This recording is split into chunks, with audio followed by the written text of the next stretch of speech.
En mi último viaje a Argentina tuve el placer de grabar un episodio de Encantado con mi amigo Diego Rubinstein y nos sumergimos en nuestra pasión compartida, la música de las sinagogas. Hablamos sobre cómo ha evolucionado la música en las sinagogas de Latinoamérica en los últimos 40 años, la influencia de la música latina en nuestros rezos y nos emocionamos cantando juntos. Pero antes de empezar, les cuento un poco sobre esto.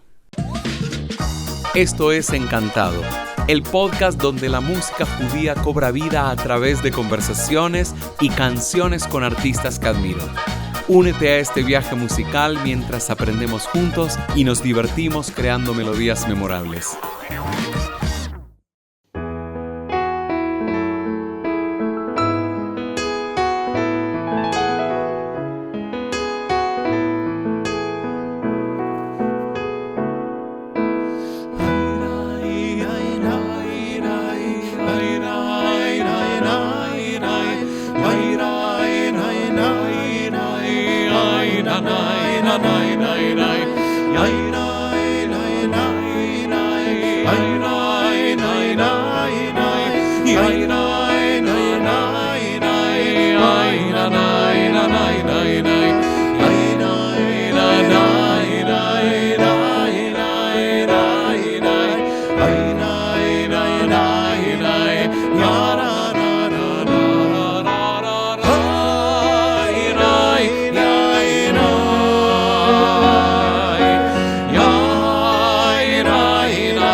Bueno, bienvenidos a todos a un nuevo episodio de Encantado, un episodio diferente por el formato. Estamos aquí en Buenos Aires con mi amigo Diego Rubinstein. Bienvenido, Diego. Hola, ¿cómo están? Gracias por invitarme. La verdad que es un placer estar acá. Hace tiempo que queríamos hacer esto y poder dialogar como lo hacemos habitualmente cuando nos juntamos a tomar un café después de tantos años. Para los que no saben, Diego es un amigo. Nos conocimos yo tenía como 13 años más o menos, después de mi viaje de egresados de primaria y en la banda de rock, ¿verdad? Teníamos una banda de rock a los 13, 14 años. Ajá. Es verdad. Que cantamos muchas composiciones tuyas también ahí. Sí. De Martín Salz, le mandamos saludos a Martín. Saludos a Martín y a Salz. toda la baulera que se llamaba esta banda. Y por supuesto en esos años también comenzamos tenemos nuestros inicios en nuestro templo. Ambos comenzamos tocando el piano, el órgano en la sinagoga. Y un poco este podcast va a tener que ver con eso. Por eso 2 teclados para ir hablando de todos estos años. Así que lo primero que te quiero preguntar es, ¿quién es Diego Rubinstein? Qué difícil tu pregunta. ¿Quién es Diego Rubinstein? Un músico, un cantante, un apasionado por la música y un apasionado por la música sinagogal. Me gusta mucho la música sinagogal, además de un padre. Espero que un buen padre. Saludos a Mati también. Saludos para Mati. Y apasionado con la música judía desde siempre. Y también creo que me consideraría un generador de proyectos. Me encanta eso. Siempre pensando cosas nuevas y con proyectos en general con la música, con el espectáculo en general.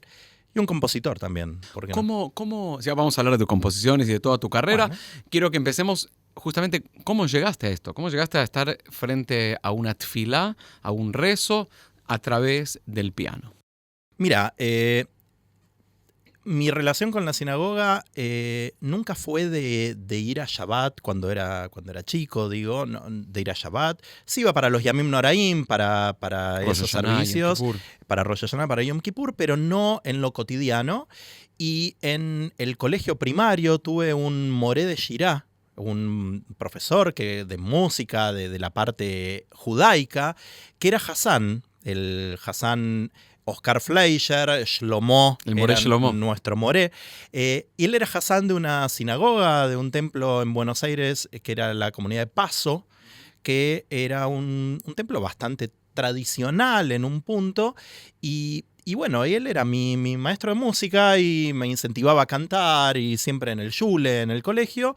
Hice mi bar mitzvah con él en la sinagoga. Y esa fue, creo que, la primera vez que canté en mi bar mitzvah cosas que tenían que ver con la tefilá, que me acuerdo que canté todo, cosa que no solían cantar todo, pero bueno, yo ya cantaba, ya tocaba el piano desde los 4 años que un poco tocaba. Es interesante, te interrumpo un minutito porque ¿sí? Creo que si le hago esta pregunta a muchos Hazanim comenzaron en esto con la misma respuesta. Es decir, mi Hazán, el Hazán que me hizo mi bar mitzvah, mi moré de Shirá, me influenció y finalmente me dediqué a esto.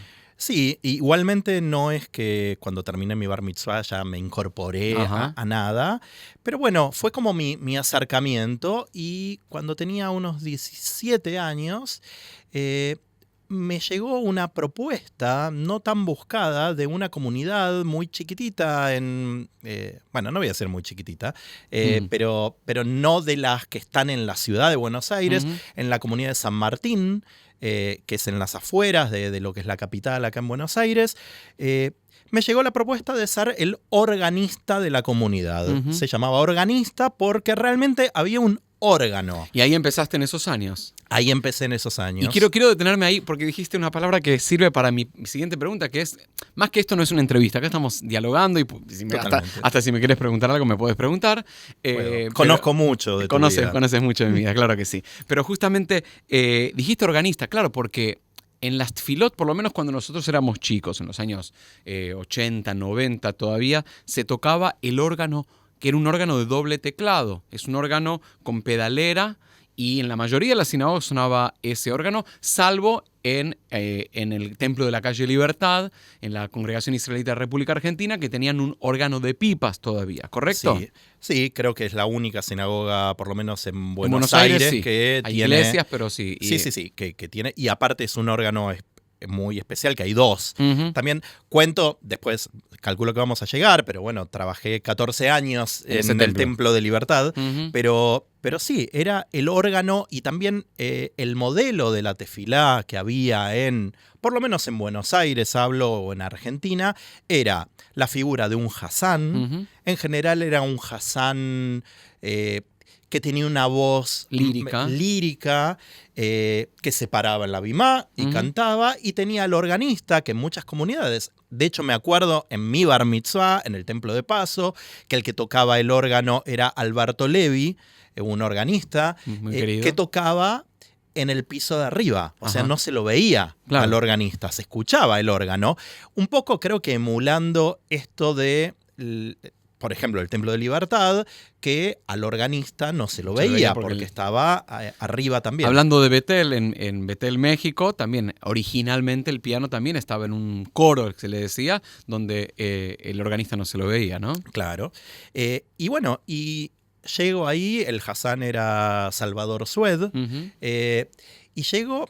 Era chico, tenía 17 años, todavía estudiaba en el colegio, y bueno, y fui organista en esto, de los órganos de doble teclado. ¿Qué te parece porque la idea de que estemos así con 2 teclados es que podemos tocar y que surja lo que surja? Estoy pensando, ¿qué podíamos mostrar? Que mostremos un poco la evolución de lo que fue desde ese órgano. Me animo a poner acá un sonido, no sé, en su momento tal vez era... Así sonaban. Así sonaban. Así sonaban un poquitito las sinagogas conservadoras, liberales. De hecho, los Hazanim que había, por lo menos en Argentina en esas épocas, eran grandes estrellas, como Leibel Schwartz. Oscar Fleischer era el Hazán de la comunidad de Paso, que después fue Hazán de la comunidad de Bnei Tikva. Y sí, era así. Vamos a cantar algo, ¿te parece? Y ahora hablamos de los grandes Hasidim. Por ejemplo, ver. intentemos hacer un popurrí de Lejun Eranená, por ejemplo. Desde el Nusach, más tradicional con el órgano, vamos a pasar luego, si quieres, hacemos una versión más hasídica o más de que venía del Festival Hasídico de Israel. Y vamos a ir hablando. Intentemos saber... Tú sígueme. Al principio era así. Lejun Eranená Ladonai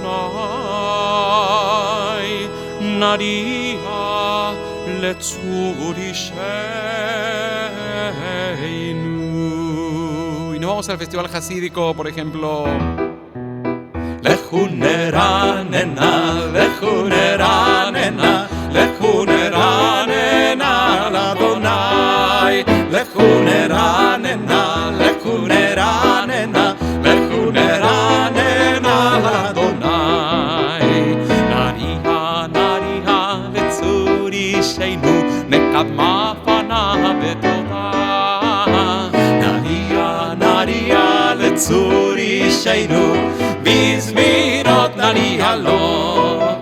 Bueno, está ahí nomás, muy Muy bien. bien. Y luego, por ejemplo, años después, algo con la influencia klezmer y también un poco con el estilo sefaradí, cantamos acá en las sinagogas de Buenos Aires. Lejun Eranená, Eranená Ladonai, Naria, Naria, Letzuri Sheinu. Lejun Eranená, Eranená Ladonai, Naria, Naria, Letzuri Sheinu. Nekadma fanav, Nekadma fanav, Nekadma fanav etoda. Yananai, nai, nai, nai, nananai, nananai, nananai, nai, yananai, nai, nai, nai, yai, nananai, nananai, nananai, Bizmirot, Bizmirot, Naria Lo, Bizmirot, Bizmirot, Naria Lo. Sí, pero después Seguimos llegó evolucionando. Acá mucho de la música americana también. Ujú. Y En los años 90, con los en los cassettes. años 90, con los primeros cassettes. CDs. Es verdad. Yo aprovechaba cuando viajaba mucho a Estados Unidos en los 2000 y me iba porque acá no llegaba todo ese material, y me solía ir a las oficinas de los Hasanim de Estados Unidos y me copiaba los CDs. Definitivamente. Y, por ejemplo, estaba... Lejun Eranená Ladonai, Naria Letzur Sheinu, Nekadma fanav betoda, Bizmirot Naria Lo. Por ejemplo. Que perfectamente podría ser una composición pop de los años 90 y la influencia. Y justamente un poco va por ahí. Mi pregunta es, estamos acá en Argentina y las sinagogas han ido evolucionando musicalmente, ¿no? O sea, de este rezo que sonaba ahí el órgano en los años, podemos decir, 70s, 80s. Bueno, el Templo de Libertad. Y 90. Y 90s todavía se Sí. usaba. Algunos de nuestros maestros todavía tocaban ahí el teclado. Pasar a lo que hoy tenemos en Tfilot de nuestro movimiento, por ejemplo, liberales, vamos a decir. Guitarras.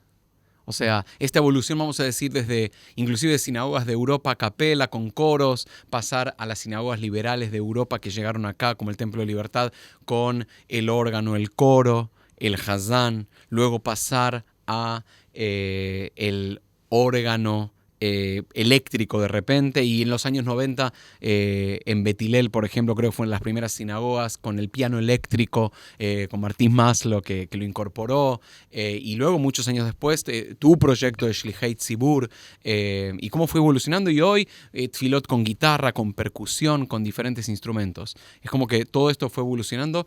Y ¿hasta dónde? ¿Hasta dónde podemos ir evolucionando? ¿Se vale? ¿Vos qué pensás sobre esto? ¿Se vale todo? Creo que sí. Creo Sí. que sí. A ver, por supuesto, sin desvirtuar lo que significa una tefilá, pero creo que todo lo que sirva para que la gente se pueda conectar Uh-huh. con el rezo, con lo espiritual, con el judaísmo, con sus raíces, está bien. Yo tengo una formación, a ver, no en mis comienzos o en mi época escolar. Digo, cuando comencé con esto que te contaba, que empecé en San Martín, pero estuve poco tiempo ahí y después ya me incorporé a la comunidad de Emanuel. La comunidad de Emanuel era la única en su momento, o dos, había 2 proyectos nada más de comunidad reformista en Argentina. ¿La comunidad de Emanuel en esos años era reformista? Era reformista, okay. Sí, era una comunidad reformista. Quizás cuando comencé fue un poco... viró un poco al reformismo israelí a lo mejor y no al reformismo americano que uno conoce a lo mejor más. Y el reformismo israelí era más parecido al conservadorismo argentino, que era muy liberal en un punto. Siempre lo que hablamos es en torno a la tefilá y a las melodías. Estamos hablando de no estamos metiendo en leyes. No, para nada. Estamos hablando de la tefilá. Pero, a ver, cuando llego a la comunidad de Emanuel, el servicio que tenían era un servicio bien tradicional con melodías de Lewandowski estaba el órgano. No había, uno imagina, reformistas, tocaban la guitarra. No, era ese sonido de órgano que hablábamos antes y que comentabas. Con un Hassan también lírico en esa época. Pero a lo que voy es que yo me empiezo a formar y a investigar y creo que me convertí sobre todo en los 90, desde el 94 es esto, mi llegada a la comunidad de Emanuel, y los años que siguieron me convertí en un fan de buscar melodías diferentes de tefilá y en encontrar para qué nos sirve la tefilá desde lo musical a cada uno de nosotros.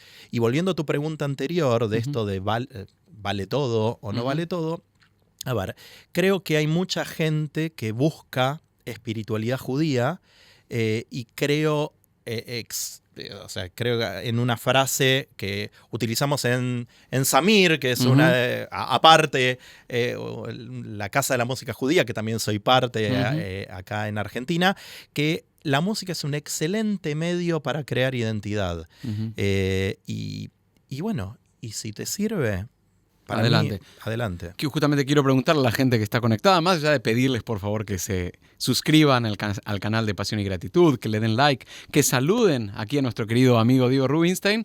¿Ustedes qué piensan? Él acaba de afirmar acá que se vale cualquier expresión dentro de la liturgia con el motivo principal de hacer lo que venimos a hacer, que es rezar, que es conectarnos con Dios, que es juntarnos en comunidad y las diferentes instancias que tenemos que hacemos en comunidad. Entonces, ¿ustedes qué opinan? ¿Se vale todo? Bueno, escriban ahí, por favor, ¿ok?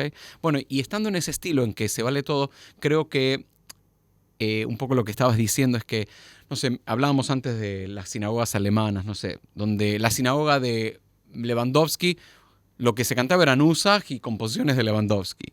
Cuando uno iba al Shul de Karlebach, uno iba y cantaba melodías de Karlebach. Pero de alguna manera las tefilot hoy, y especialmente en Argentina, es como un checklist de un montón de compositores. Y esos compositores justamente puede ser desde Lewandowski, desde alguna melodía de Meir Finkelstein, Sol Sim, David Friedman, Aronson, el que sea, ¿no? Entonces es como que es un abanico de melodías que te van llevando a lo que venimos a hacer, que es rezar. Bueno, pero es esto, un poco a mí lo que me pasó desde mi carrera en esto, en Emanuel, cuando comenzamos, decidimos, desde el liderazgo rabínico en ese momento, con el rabino Sergio Bergman, hasta todos los que estábamos ahí, fue cambiar el estilo de lo que se solía hacer, no solo el estilo, el modelo de lo que eran las sinagogas en Argentina. Esto que hablábamos de el organista y el Hassan, y nosotros pasamos a algo que nosotros decíamos que no éramos Hassanim, sino que éramos Shlichei Tzibur, enviados de la comunidad, líderes de la comunidad, donde dejamos de tener un Hassan y un organista para tener varias voces cantando y liderando la tefilá, cantando juntos, cambiando el estilo de las melodías que hacíamos. Bueno, una de las cosas que habían cambiado también era la posición en la que estaban, ¿no? No estaban no estábamos arriba de una bimá, de un escenario, de una tarima, sino que estábamos abajo, en círculo, sentados entre la gente, o en las primeras filas, mirando todos hacia el Aron HaKodesh, hacia el frente, como un poco la idea era que somos parte de la comunidad. Nosotros no estábamos haciendo un show o una performance para la comunidad, sino que éramos parte de la comunidad y lo que hacíamos era ayudar a rezar. Creo que, para ir metiéndonos en un nigún, una melodía, pero no solo a nivel musical siento que las sinagogas han ido moviéndose desde el Hazán, el rabino, a algo más congregacional donde todos participamos. A nivel arquitectónico, nosotros en Betel Bosque estamos finalizando una obra donde si vas a Betel Polanco, la bima es muy alta, donde está el rabino, donde está el Hazán, donde no sé cómo se dice arquitectónicamente, pero donde las butacas, en vez de hacer esto que se llama isóptica para que la gente esté arriba y pueda ver bien para abajo. Sí, como un teatro. Pero al revés lo tiene. Betel Polanco lo tiene al revés, porque justamente uno llega y quería ver Matovu Aleja Jacob, cuán bellas son tus moradas. Era un concepto. En ese momento uno cerraba los ojos y escuchaba. Ahora la idea es más que es algo más participativo. Y creo que este proyecto de Shlichei Tzibur tenía eso, ¿no? De meter estos nigunim, por ejemplo, como de Carlebach, e invitar a todos a cantar. ¿Te parece si cantamos? Vamos.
Bueno, me acuerdo en esas épocas en Emanuel, cuando empezamos con este estilo, que habíamos tomado varias decisiones en sentido a lo musical y esto que decís de lo congregacional. Sí. Por un lado, la disposición en la sinagoga. Bien. Por el otro lado, quitamos el órgano y teníamos un piano eléctrico en ese momento. Esto de varias voces cantando. También, bueno, una característica mía en particular es que siempre lideré la tefilá desde el piano, pero cantando también. Claro. Que no era tan común ver un Hazán de que repente toque el veíamos piano, a Ari Priven en BJ en esos años. por ejemplo. Pero había poco de eso. Armonizar, como estábamos recién cantando nosotros, hacer alguna voz, cuidar lo musical, pero también, por ejemplo, en la elección de las melodías, que sean melodías cantables para la gente, en la elección de los acordes que utilizamos en esas melodías, que sean acordes como de... Hablo de acordes musicales, ¿no? Armonías. Sí, armonías, también un poco más... más jugadas, más que salgan de adentro. Y yo no tocaba igual cada tefilá, porque estaba diferente en cada tefilá. Más que esa palabra jugadas es muy argentina, muy argentino, sí, por eso me quedé pensando. Un poquito más sofisticadas o no tan clásicas, diría yo. De repente, si tenías que tocar un re menor, de golpe metías con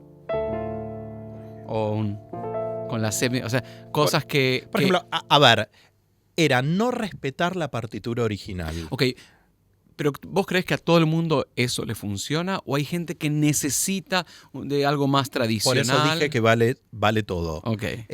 Creo en todas. O sea, creo que hay gente que se conmueve en ir a escuchar al Hazán. Hay gente que se aburre y no le llega a ir a escuchar el Hazán y necesita que la tefilá lo abrace. Lo haga cantar. Lo mueva. Hay muchos hazanim y muchas comunidades que dicen, ¿por qué acá la gente no canta? Bueno, hay comunidades que sí, comunidades que no. Hay gente que va a escuchar, hay gente que le gusta ir a cantar.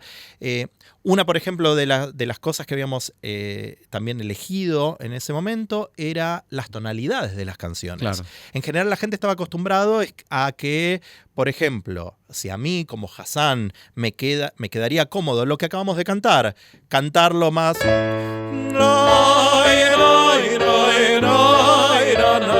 Estamos mucho más cómodos nosotros cantando ahí. Pero lo bajamos para que sea en un lugar más cercano a la gente. Digamos. Más cercano a la gente y para que la gente también pueda cantar y que se anime a cantar. Porque a veces hay como un respeto.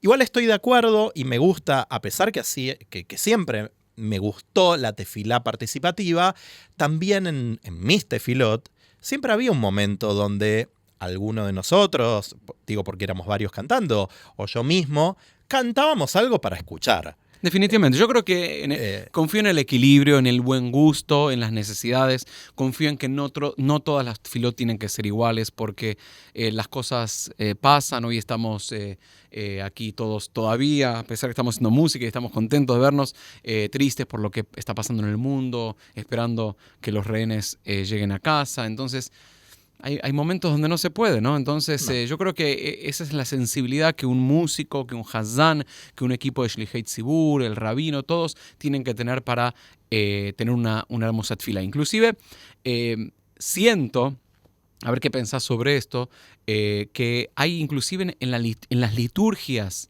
en las sinagogas aquí en Argentina, hay hasta una especie de influencia de la música también local. No lo puedo decir de México. Yo no siento que en México nosotros estemos influenciados por la música ranchera, por los mariachis y esto, pero siento que acá en todo esto hay un poco de influencia del pop latino, del pop argento, Charly García, Fito Páez. Vos, cuando empezamos nuestros años con nuestra banda, cantábamos temas de Baglietto y entonces... De Soda Stereo. De Soda Stereo también. ¿Pensás que sí hay... sí. ¿Aparece eso? Totalmente, estoy de acuerdo. Igualmente, creo que hubo también un cambio. Creo que cuando nosotros comenzamos o toda esta etapa estaba más influenciado por todo eso. Creo que las nuevas generaciones... aunque tienen esa influencia, están más abiertos al mundo. Nosotros no lo teníamos. En Estados Unidos, por ejemplo, hace ya muchos años que la música sinagogal es un género musical de la música del país. Y hay artistas de música sinagogal que componen melodías para las tefilot, para los textos que nosotros usamos, de diferentes estilos, de estilos country, de estilos más hasídicos, de estilos más klezmer, de estilos más pop. Y graban discos y hacen giras de conciertos. Sí, lo sé. Cosa que en Latinoamérica nunca pasó eso. Y hoy en las tefilot que llegan, por lo menos acá, se usan mucho esas melodías. Definitivamente. Un poco para ejemplificar un poco a la gente, no sé, yo me acuerdo, no sé quién era el compositor de esto, pero que nosotros cantamos Modim anachnu lach. Podría ser un tango perfectamente, ¿no?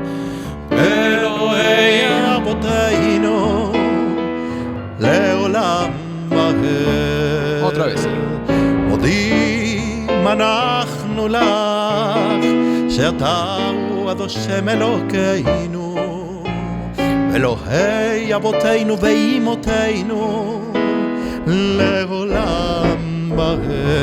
Etcétera, etcétera. O sea, perfectamente podría ser un tango, ¿no? Entonces, o de repente llegaba en los años 90 una pieza, un Sim Shalom Tova Uvraja. Pero hay una partitura de Meir Finkelstein, este compositor que siempre lo mencionamos en el podcast, nos encanta la música de él, pero nosotros la hacíamos más como, tal vez, no sé, ¿cómo tocaría este tema bien? Como si fuera una balada de Fito Páez, vamos a decir.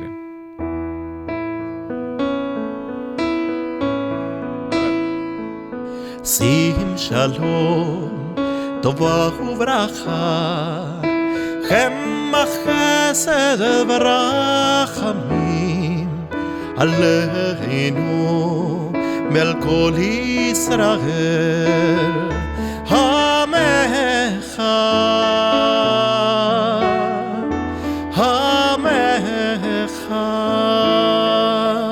por ejemplo, no sé, o por ejemplo, no sé si hay otra melodía muy conocida que hoy se canta mucho, que es el Zambrú, la Doyen Bejinor, Sí. que en realidad la melodía que creo que se canta o se cantó mucho tiempo en la mayoría de las sinagogas, también venía de un festival jasídico. Total. que era Sí, era. Zambrú, la Doyen Bejinor, Bejinor, Bekol Simra. Bueno. Eso lo cantaba Pirgei Toronto, creo. Claro, Y Zuki Berry, el compositor. Bueno, y si vas a cualquier sinagoga, creo que de Latinoamérica... Y muchas de Argentina ahora, también a partir de un libro que escribimos con el Hassan Gastón Bogomolny, Ruach Hadron, que llevamos muchas de estas partituras para allá. Claro, y se canta...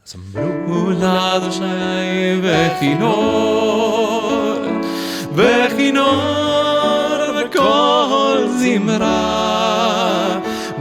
בחצוצרות בקול שופר היו לפני המלך אדוני. Por ejemplo. Pero bueno, esto es un poco esto que hablábamos de cómo llevar la tefilá a la gente o qué queremos lograr con la música de la tefilá. Volviendo un poco a lo que hablábamos antes, nosotros cuando pensábamos lo musical de la tefilá, y lo sigo haciendo, hoy ya no estoy en una sinagoga todos los días, estoy más como viajando por el mundo y trabajando en la NBI de Chile y en otras comunidades también, es esto, ¿qué queremos lograr?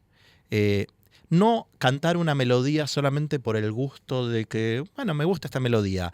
No sé, si en este momento de la tefilá estamos mal o hay muchas familias de duelo, no vamos a cantar lo mismo a lo mejor o de la misma forma que si no, o por ejemplo, si queremos llegar a un momento de meditación personal, si venimos, no sé, Zambrú, la Donai, Bejinor, ahora meditemos. Es muy difícil. Totalmente. Entonces, ¿qué queremos lograr con la música de la tefilá? Y bueno, eso es una de las cosas que más me apasionan a mí. Podríamos estar horas con esto. En general, estos podcasts duran como 30 minutos. Yo creo que hoy vamos a tardar un poquitito más. Pero bueno, y ya que estamos ahí, recuerden, please, suscribirse y a ver qué opinan de todo esto que estamos hablando sobre la música en las sinagogas. Y una de las cosas, podemos decir que sos un gran compositor. Estoy hablando en argentino, un poco en mexicano. Muchos días acá en Buenos Aires. Sos un gran compositor, no solo de las canciones que cantábamos cuando éramos jóvenes, somos jóvenes todavía. Seguimos un poquitín, sí, pero también compusiste muchas melodías para la tefilá. Y una de tus fortalezas no solo es saber acompañar a los demás, saber armonizar y que no se destaque una persona, sino que este concepto de Shlichei Tzibur, sino que también el concepto de los nigunim, de las melodías que vienen del mundo hasídico, que vienen de esta necesidad de judíos en el mundo que a lo mejor no se comprendía exactamente lo que estaba pasando, no sabían en profundidad los textos, pero a través de estas melodías se conectaban con nuestra tradición y con nuestra tefilá. ¿Qué te parece si hacemos este amén que es tan bonito? A ver, ¿cómo suena? Sí, este amén voy a pedirte que me ayudes. Yo canto y me respondes. Vamos. ¿Sí? Y en sus casas también pueden hacerlo. Vamos, entonces ustedes estén atentos, ¿ok? Va. Amén. Amén.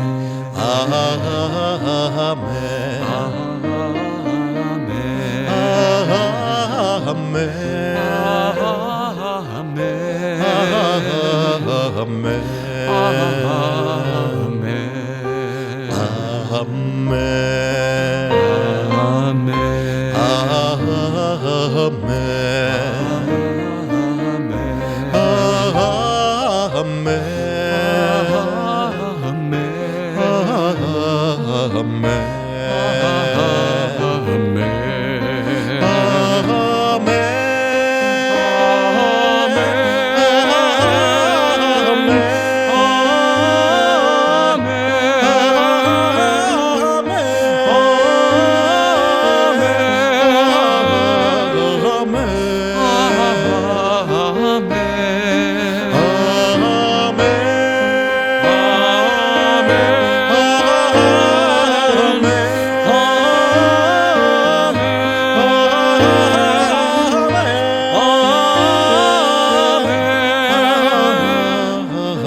tantos temas para hablar.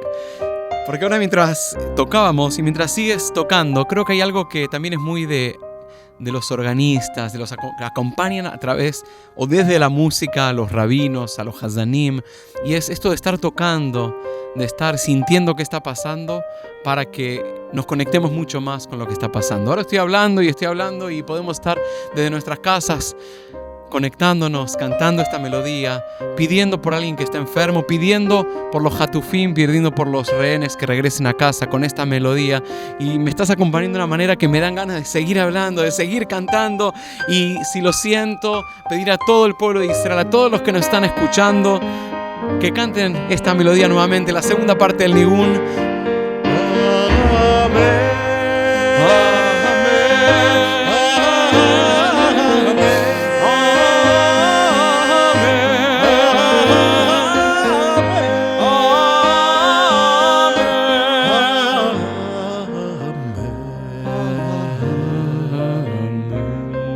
Hermoso, o sea, creo que es también es algo muy particular de acá, de Sudamérica, de Argentina. Me ha tocado participar en sinagogas en Estados Unidos y la verdad es que salvo pocas excepciones, y muchas de esas excepciones son, por ejemplo, Ari Priven, ahora que hablamos, o algunos guitarristas que lo manejan muy bien, en BJ en Estados Unidos, en New York. En general los organistas, los que tocan, acompañan la pieza, pero no acompañan con todo este acompañamiento, con todos estos acordes, estos arpegios para conectarnos aún más. Mira, me acuerdo una frase una vez en una de mis primeras giras por Estados Unidos haciendo servicios con este estilo de servicio en diferentes comunidades de Estados Unidos, que me hicieron una entrevista para una revista, un diario local. Y me preguntaban sobre esto, de mi función en la tefilá. Y yo decía que yo rezo con el corazón, con los textos, con las melodías, con mi voz y con mis dedos. Bueno, esa famosa frase de Abraham Yoshua Heschel, si no me equivoco, que decía que uno puede rezar con cualquier parte del cuerpo, ¿no? Bueno, pero para mí, en mi caso en particular, el piano o el instrumento o la melodía es parte del rezo. Y no es lo mismo, creo yo, una tefilá en silencio. Obviamente cuando cantamos no es silencio, pero el rabino hablando y un silencio con música incidental también. Igual también me gustan los silencios. Totalmente. Para eso están los silencios en la música también. Para eso están los silencios. La verdad es que tengo en la cabeza muchos temas más que quiero que hablemos, pero no vamos a poder hablar de todos. Tenemos que hacer uno nuevo. Hagamos un nuevo episodio más adelante, acá en México, donde nos veamos. En México. En México, ahí está. Sí, claro. Pero a todos los invitados les hago 3 preguntas y de una manera breve te voy a pedir que me respondas para cumplir con el protocolo del programa. Y la primera es, si el Diego Rubinstein de hoy se junta con el Diego de 18 años, que ahí empezaba su carrera musical, ¿qué le diría? Le diría que haga lo mismo que hizo. Exactamente lo mismo que hizo. Que está muy bien. A seguir adelante. A seguir adelante, a hacer todo lo que hizo, a ser curioso como siempre lo fue, a crear proyectos como siempre creó y que no cambie nada. Hermoso. Sí. ¿Alguna frase que habitualmente mencionas, que dices, que compartes, que te gusta mencionar? No sé. Que la música es un excelente medio para crear identidad, donde sea, identidad judía, identidad con un país, identidad con tu familia, identidad de tus valores, pero esto, de que la música es expresión y hace música. Y no hablo profesional, hace música, la música hace bien. Muy bien. Hace bien. La música hace bien, Música hace definitivamente. bien. Totalmente. Para cerrar, ¿por qué agradecemos? Siempre acá mencionamos que lehodot, viene la palabra yehudí, es ser agradecido. ¿Por qué agradeces? Agradezco primero por tener vida y por todo lo que uno tiene. Uno a veces hay cosas que las cree como algo que tenemos y nada es porque tenemos que tenerlo. Hay que agradecer por todo lo que tenemos. no es un derecho adquirido lo que tenemos en la vida. Y en todo sentido, desde los amores, las amistades, los hijos, el trabajo, el tener comida, el vivir, el tener salud. Así que por todo. Este momento es un gran momento para agradecer y Este yo es un te momento. agradezco que hayas venido hoy acá. Lo mismo digo. Y vamos a cerrar, si te parece, cantando. Para otros episodios tenemos muchos temas para hablar, pero uno va a quedar pendiente y son tus composiciones y muchas de esas composiciones para la liturgia. Entonces, ¿qué te parece si hacemos un Mizmor Shir que me encanta, que lo compusiste hace unos cuantos años? No sé si querés decir algo de esta pieza en particular. No, es una... En realidad puedo contar algo muy rápido. Esta es una composición que hice del Mizmor Shir Leyom HaShabbat, del Salmo 92, que es una melodía, pero puedo contar algo muy rápido que una vez acá el Hassan Ari, cuando llegó a México, en sus primeros años en México, y que grabaste un disco de composiciones, me llamó y me pidió alguna composición que quería incluir en su disco, y me pidió esta, y se la grabé muy rápido con un celular, así, como en una calidad muy mala. Fue muy rápido para que la tenga, y después cuando la grabó cambió muchas cosas, porque es lo que entendió de lo que yo le grabé, y quedaron. Ese es un gran tema, pero para hablar en otro episodio. Y quedaron, pero es un gran tema porque muchas de las cosas que se compusieron aquí y se cantan aquí en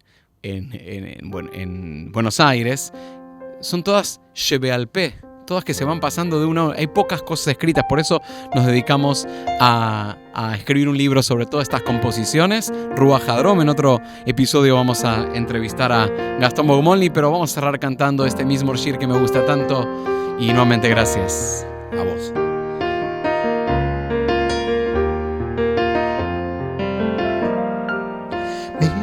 מזמור השיר ליום השבת, טוב להודות לאדוני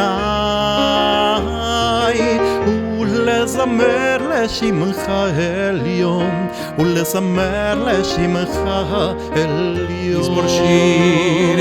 מזמור שיר ליום השבת, טוב להודות לאדוני ולזמר לשמך העליון, ולזמר לשמך העליון. להגיד בבוקר חסדך, באמונתך בלילות. עלי עשור ועלינה ולעלי היגיון וכינור. כי שימחתני אדוני בפועליך,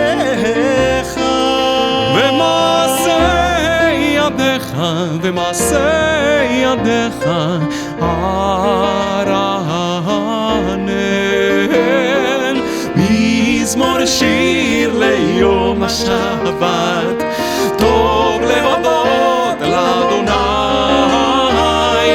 ולזמר לשמך העליון, ולזמר לשמך העליון, ולזמר לשמך העליון, ולזמר לשמך העליון.